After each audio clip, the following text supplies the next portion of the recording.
un androide que te puede escuchar y te puede ver, interpretar tu lenguaje corporal y mantener una conversación contigo. ¿Cómo puedo yo distinguir si estoy incluso ligando con un bot o estoy ligando con un ser humano? En lugar de estar buscando las respuestas, empecemos a preguntar más. ¿Cómo les va? Me da mucho gusto saludarles en esta serie de conversaciones que estoy teniendo la oportunidad de presentarles con gente de todos los perfiles a los que me es posible tener acceso. Hoy, en esta ocasión, voy a platicar con Frida Ru. Está conmigo, Frida, ¿cómo estás? Muy bien, muchas gracias. Te agradezco mucho este ratito que vas a platicar conmigo y con la gente que vea esta entrevista, porque el tema que tú estás manejando, inteligencia artificial, tú eres especialista en inteligencia artificial. Mira, voy a leer aquí más o menos el acordeón. Bueno, dice, especialista en inteligencia artificial, prospectiva y futuro. Y además, eres fundadora de una empresa que se dedica justamente a este tema de la inteligencia artificial. Y es como que muy nuevo todavía el tema, ¿no?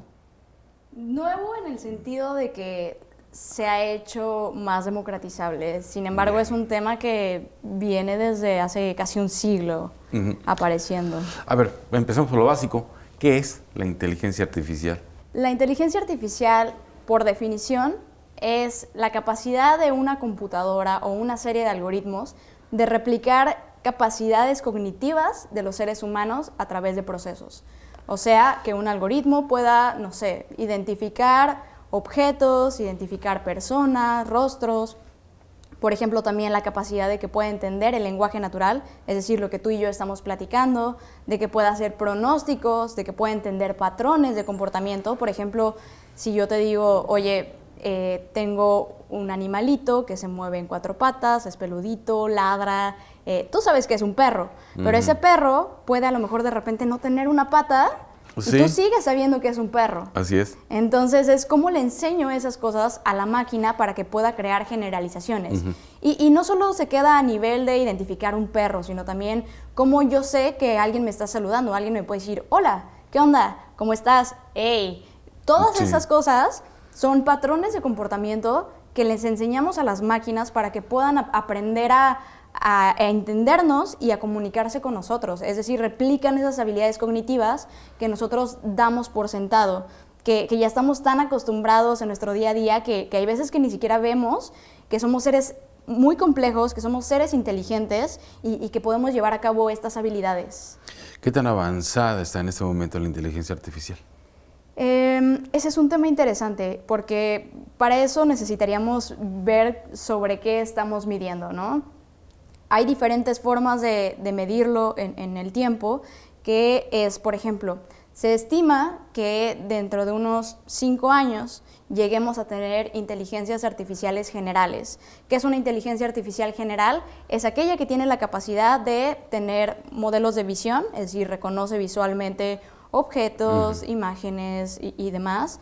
Tiene capacidad de habla, es decir, puede procesar en cuanto al input, lenguaje natural, expresar de salida lenguaje natural, puede también, no sé, entender diferentes idiomas, que puede hacer clasificaciones, y entonces empiezas a juntar todas esas habilidades cognitivas y entonces tienes una inteligencia artificial general, que es como la que nosotros tenemos. Para eso se estima que lleguemos a ese punto en unos 5 años y en unos 20 años, 10 años, la verdad es que se pone complicado. Esperamos que llegue la singularidad. La singularidad es ese punto en que, perdón que te interrumpa. Sí. O sea, vamos a llegar a un momento, o podríamos llegar a un momento en que yo pudiera estar hablando por teléfono con alguien sin saber que es una máquina. Ya llegamos a ese momento hace unos años. Bueno, y entonces, ¿de qué estás hablando? Yo estoy hablando, sí, ahí en tú esa estás, parte. justo, tú estás hablando de una computadora que te responde, te interpreta el lenguaje natural y te regresa de salida un lenguaje natural. Yo estoy hablando de, imagínate, voy a poner un ejemplo demasiado ilustrativo, pero un androide que te puede escuchar y te puede ver, interpretar tu lenguaje corporal y mantener una conversación contigo. Ahora, Boston Dynamics sacó su primera versión de Sofía, que es un androide que ya tiene incluso una nacionalidad. Sin embargo, pues ya las agarraron un poco en la movida de que no es completamente una inteligencia artificial general, sino por ahí hay cosas que están preprogramadas, ¿no? Entonces todavía no hemos llegado a ese punto donde, te digo, como digamos un androide pueda llevar a cabo todas las habilidades cognitivas de un ser humano. Pero lo de la llamada telefónica es solamente una habilidad cognitiva que es entender el lenguaje natural y responder lenguaje natural. Bien. En algún momento esto será necesario, y es pregunta, crear reglas de convivencia con la inteligencia artificial. ¿Cómo la divido? Estoy tratando de que seas un poco didáctica conmigo para hablar el lenguaje correcto. ¿Cómo la dividimos? ¿Inteligencia artificial, inteligencia natural o inteligencia humana? ¿Cómo hacemos la diferencia? De hecho, parte de lo que voy a platicar en la plática de TED que vamos a tener más tarde es eso. Primero, entender qué nos va a diferenciar de estas inteligencias artificiales. Exacto. Si ellos ya pueden tener esas capacidades cognitivas que nosotros tenemos, ¿qué lugar jugamos en el mundo? ¿Cuál es nuestro rol en la sociedad, en la economía y en general en lo que significa ser humano cuando ellos ya puedan hacer eso? Ahora, se le llama inteligencia artificial por las habilidades que replica, pero hay otro tipo de inteligencias que a lo mejor no necesariamente son tan comunes, como por ejemplo la intuición, es otro tipo de inteligencia que no se contempla dentro de la inteligencia artificial. O sea, tenemos todavía otros campos de humanidad que no son completamente replicables, ¿no? Entonces, se podría decir que la otra, si quieres, la llamemos inteligencia natural, ¿no? Entonces, ahí nos encontramos en estos dos puntos donde es, ok, ¿qué me diferencia? Necesito reglas de convivencia, y ahí es otro punto también donde hablo sobre las pruebas de humanidad. ¿Por qué? Porque vamos a llegar a un punto, como tú decías, oye, hago una llamada y yo ya no sé si estoy hablando con un ser humano o estoy hablando con una máquina. ¿Por qué? Porque incluso la voz pues ya está muy similar. De hecho, hace unas semanas salieron canciones de Rihanna con Bad Bunny, canciones de The Weeknd con no me acuerdo quién más, y ya eran covers que sonaban como los artistas. Entonces, ahí es donde dices, oye, ¿hasta dónde está la regla de podemos o no podemos hacer esto? Hay un tema muy interesante que es normalmente la regulación se mueve más lento que la innovación. Ahora, ese es por una parte como un poco más en un marco jurídico. También tenemos esta parte en un plano más emocional, más sensible, más humano. ¿Cómo puedo yo distinguir si estoy incluso ligando con un bot o estoy ligando con un ser humano? Por eso yo apelo mucho a estas pruebas de humanidad que siento y creo firmemente que vamos a requerirlas en un periodo corto de tiempo. ¿Por qué? Porque se vienen muchas oportunidades, pero también muchas amenazas. Por ejemplo, hoy en día, cuando tú abres una cuenta de banco de manera digital, te piden ciertas cosas, un formulario y demás, y te piden algo que se llama prueba de vida. Esa prueba de vida puede que ya no sea vigente. ¿Por qué? Porque te dicen, tómate una selfie donde aparezca tu identificación y aparezcas tú. ¿Y qué crees? Ya existen las deepfakes y los autogeneradores de imágenes, y entonces tú perfectamente podrías crear esta imagen y meterla al sistema y ya está. Ya eres un ser humano. Entonces estas pruebas de humanidad van un poco más allá. Van, ¿cómo valido que efectivamente eres un ser humano sin tener que estar enfrente de ti? ¿Por qué? Porque obviamente la digitalización también está creciendo, ¿no? Entonces empiezan a jugar muchas variables que lo ponen en un plano muy difícil, tanto para las empresas como para los individuos, para saber que efectivamente estás teniendo una conversación con un humano. En fin, creo que hay muchas cosas que están todavía sobre la mesa que no están siendo completamente resueltas todavía, porque ahorita tan solo en el 2023 hemos visto las inteligencias artificiales más potentes que habían sido creadas en los últimos 10 años, y en cuestión de meses. O sea, ¿qué mes estamos? ¿Estamos iniciando abril? Estamos mayo. ¿Mayo? Estamos en mayo. Sí. Y tenemos ya las inteligencias artificiales más potentes con millones de usuarios. ¿Y qué está sucediendo? ¿Qué va a pasar de aquí a diciembre? Entonces la conversación va muy rápido, ¿no? Sí, va muy rápido. Pero esto es también por el nivel de democratización que hay del uso de la herramienta, de que también se está abriendo a que los programadores y a cualquier individuo pueda aportar. No está siendo un desarrollo cerrado y completamente, digamos, monopolizado por una empresa. Fíjate que eso te iba a preguntar. ¿No crees o temes que en algún momento grupos de poder, gobiernos vayan a tomar control de esto?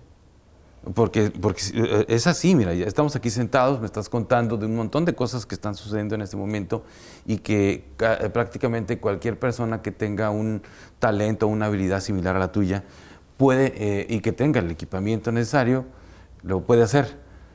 Pero yo creo que esto puede tener alcances importantes como para dejarlo suelto. Sí, yo tengo muchas preocupaciones al respecto. Soy optimista de la inteligencia artificial. Puedo decir que dentro de los posibles futuros que tenemos, me gustan aquellos que son más utópicos que apocalípticos. Claro. Pero sí tengo preocupaciones muy fuertes. ¿Por qué? Por un lado está la capacidad que tenemos de crear textos a gran escala. Estos textos a gran escala fácilmente podrían crear fake news, como sucedió en el 2020 durante las elecciones de Donald Trump, donde se empezó a controlar la narrativa que había y empezar a mandar mensajes personalizados para que la gente estuviera de acuerdo con la narrativa que tenía este político y entonces sesgar un poco la toma de decisiones. Ahí justamente me preocupa porque está apelando a un problema de primer nivel que es atenta contra la democracia. Absolutamente. Entonces, ahí evidentemente con el recurso económico suficiente para difundir una narrativa, podríamos empezar a homogeneizar la forma de ver el mundo de un país o la forma de entender la realidad de un país.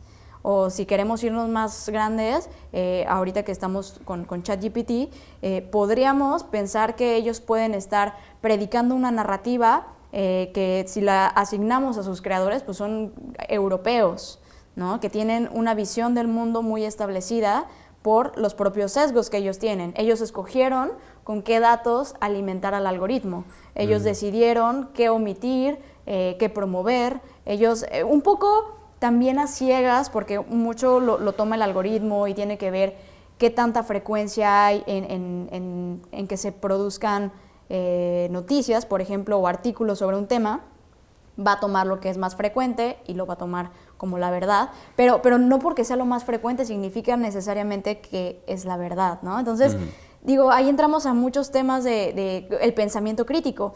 ¿Qué va a pasar cuando una herramienta te dé un resultado y tú lo tomes como la verdad absoluta? Pones en riesgo la posibilidad que tú tienes de entender un fenómeno.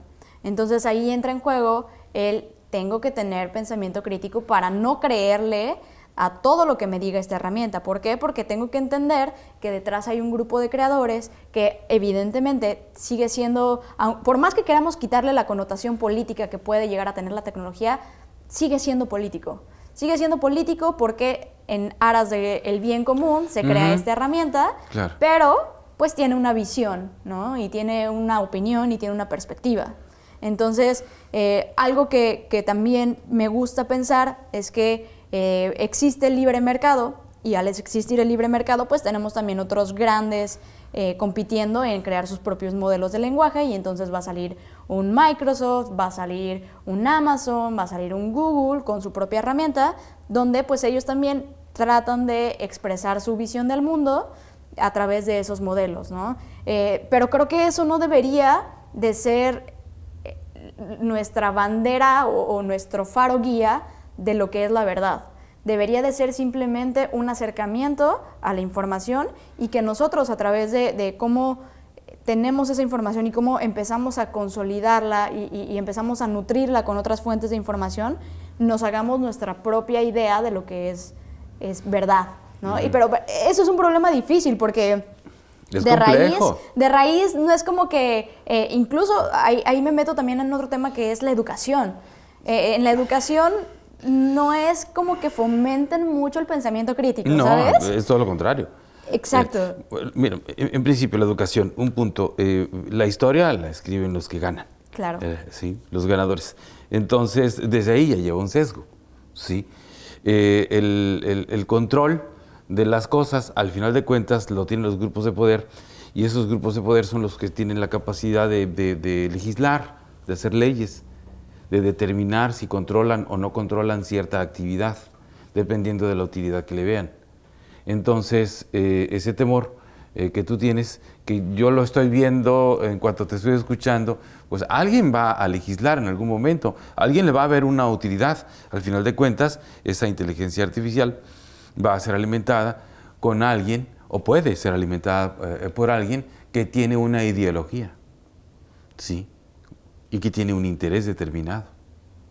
Y entonces esa inteligencia actuará en beneficio de la ideología o del interés de esa persona o de ese grupo. Sí. ¿Puede ser? Lo que yo haría para bajar un poco también este miedo es que cuando se creó la televisión era lo mismo.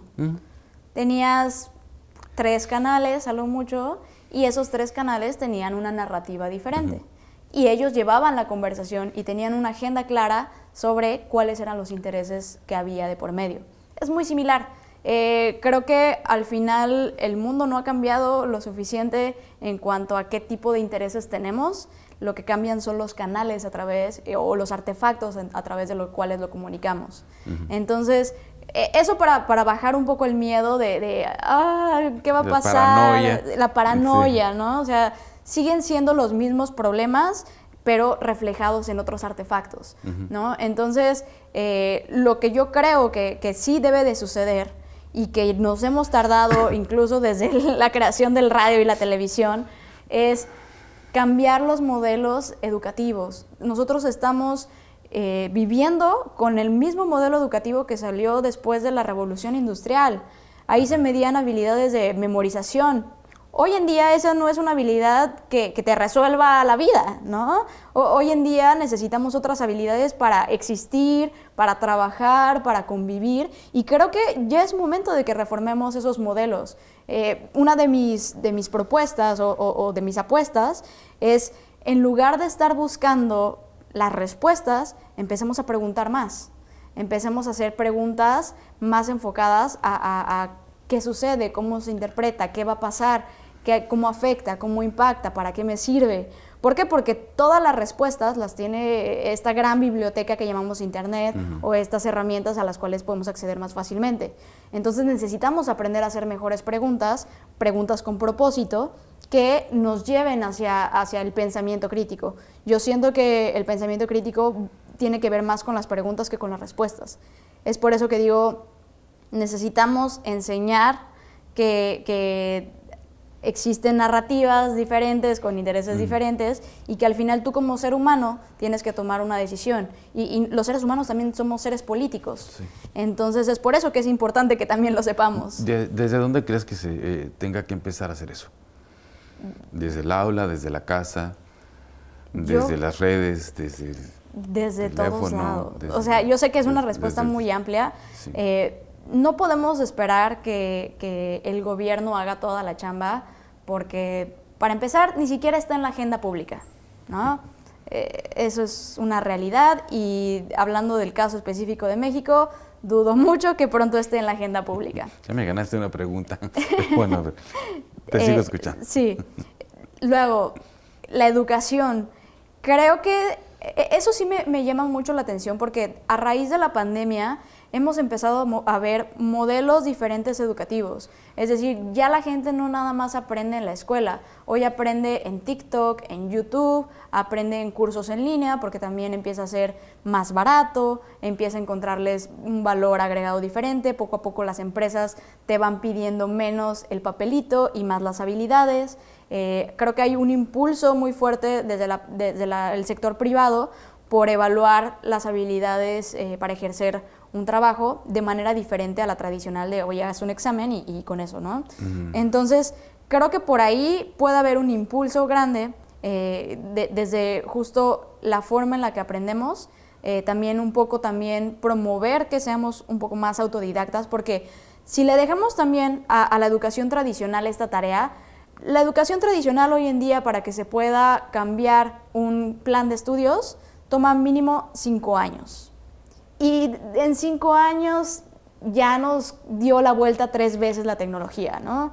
Entonces, por eso es que yo apunto un poco más a la educación quizás no tradicional, a estas nuevas formas que tenemos de aprender, pero siempre cuidando que incluso ahí hay sesgos, ¿no?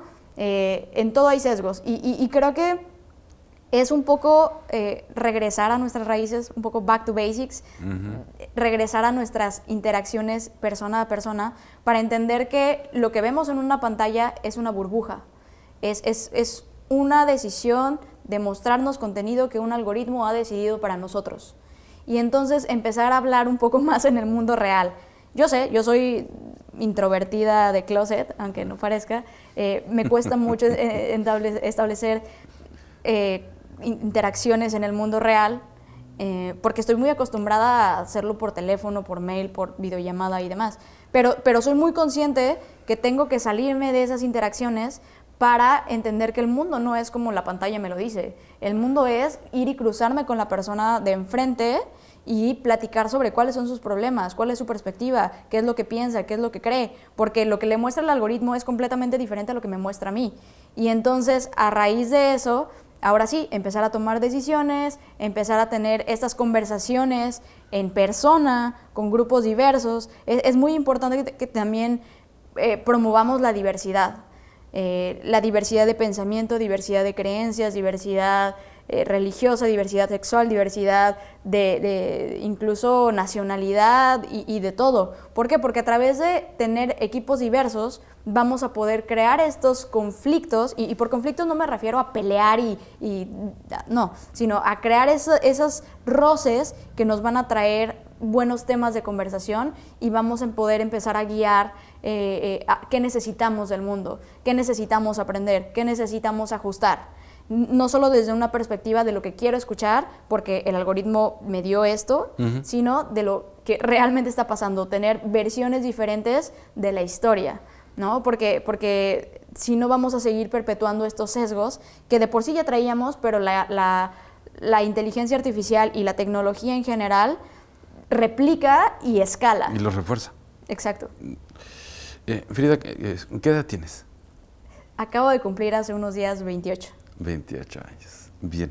Lo que pasa es que te estoy escuchando, estoy muy entretenido escuchándote porque me parece que tienes una idea muy, muy clara, por lo menos yo coincide. Estoy totalmente coincidiendo con la manera en que estás viendo las cosas, en tanto en que muchas veces estas cosas nos sacan de la realidad, sí, o nos presentan lo que parece una realidad, ¿sí?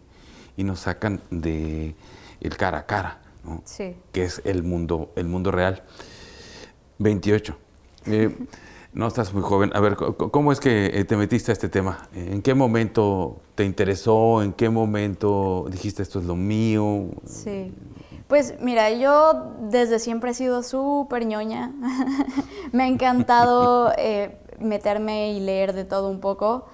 Entonces, recuerdo cuando era chiquita, mi mamá me regaló una enciclopedia y en mis tiempos libres me ponía a leer la enciclopedia. Sí. Entonces, pues sí, desde chiquita he sido muy curiosa y he tenido afortunadamente personas que han fomentado mi curiosidad, tanto en el colegio como algunos familiares.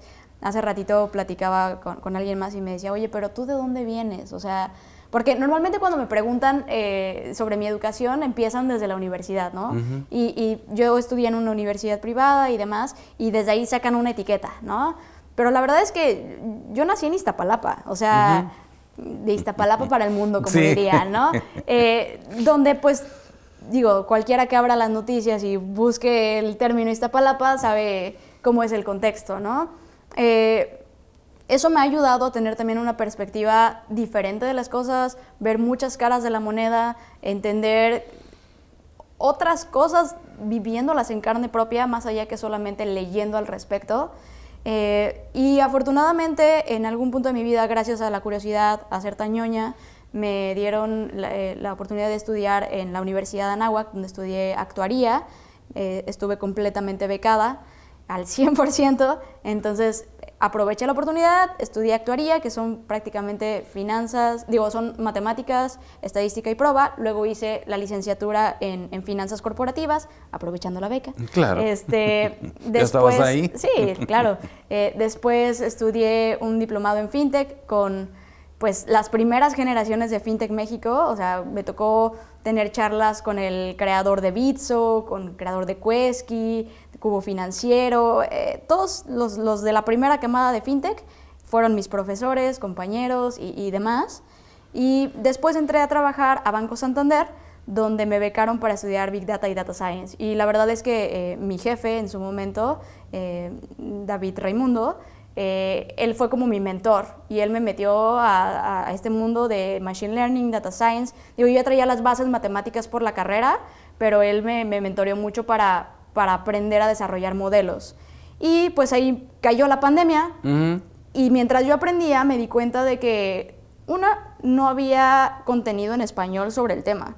Y digo, tuve el privilegio de hablar inglés, ¿no? Entonces pues seguía aprendiendo. Y la otra, no había mujeres escribiendo del tema, ni hablando del tema, ni enseñando. Entonces yo dije como, aquí hay un área de oportunidad. Y dije, pero yo no soy experta, yo apenas estoy aprendiendo. Entonces dije, pero seguramente hay otras mujeres que también están en el mismo camino, que se van a identificar.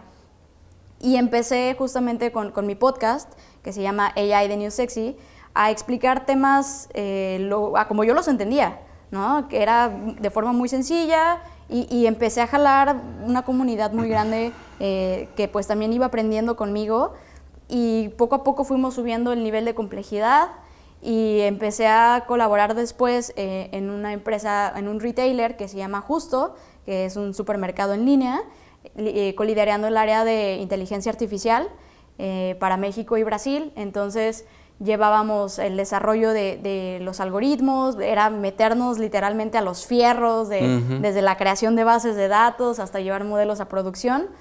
Y después me buscaron de Google y es donde estoy trabajando ahorita, en las oficinas de Google México. Pero pues básicamente toda mi trayectoria en inteligencia artificial ha sido muy autodidacta. Sí he tenido, pues como les decía, estas credenciales por parte del TEC de Monterrey, con Big Data y Data Science, pero casi todo lo he aprendido leyendo en internet, sumándome a comunidades, platicando con gente que está metiendo las manos. Me gusta mucho viajar y he trabajado también como voluntaria en asociaciones estudiantiles. Entonces, pues de repente si me voy por ejemplo, a León, en León digo, a ver, ¿quién le sabe aquí a inteligencia artificial? Y ya sale. Entonces, ¿qué estás haciendo? ¿Cómo lo estás haciendo? Hagamos comunidad. Y creo que mucho del crecimiento que ha habido en el ecosistema mexicano es gracias a estas comunidades que arman charlas, que incluyen a mujeres, que incluyen estudiantes, y así es como ha sido mi camino. O sea, no es nada más la escuela, también es el barrio, la vagancia. Sí, literalmente. Sí, yo creo que la forma de aprender hoy estos temas es metiéndole la mano a todo, porque la universidad, como les decía, los planes educativos no dan para seguirle el ritmo a lo que está surgiendo en tiempo real. Es imposible. Incluso, tengo opiniones muy fuertes sobre la educación tradicional, pero una de ellas es una maestría que te dice que te va a enseñar todo de inteligencia artificial, te está mintiendo. Porque no hay forma de mapear todo, y dos, mientras te lo dicen ya están saliendo cosas nuevas y se están quedando atrás otras que ya no. Entonces creo que incluso por eso decía, tenemos que cambiar la forma en la que aprendemos. No podemos pegarnos a un libro y pensar que ese libro nos va a dar todas las respuestas. Muchos son las interacciones, las comunidades, el desarrollo, la práctica, el discutir. Eso es lo que nos lleva a obtener el conocimiento y a aprender a hacer preguntas. Te agradezco mucho esta charla. Sí. No, hombre, gracias a ustedes por la invitación. Es muy enriquecedor siempre. No, al contrario. Oye, ya no digas que eres introvertida. Es que mi forma de recargar energía es como... Es que me Sí, tenías, sí. Y yo creo que la gente que vea esta charla no solamente se va a entretener mucho, va a aprender cosas. Yo he aprendido algunas cosas escuchándote en este momento. Te agradezco mucho. No, gracias. Que te vaya muy, muy bien. Gracias, gracias.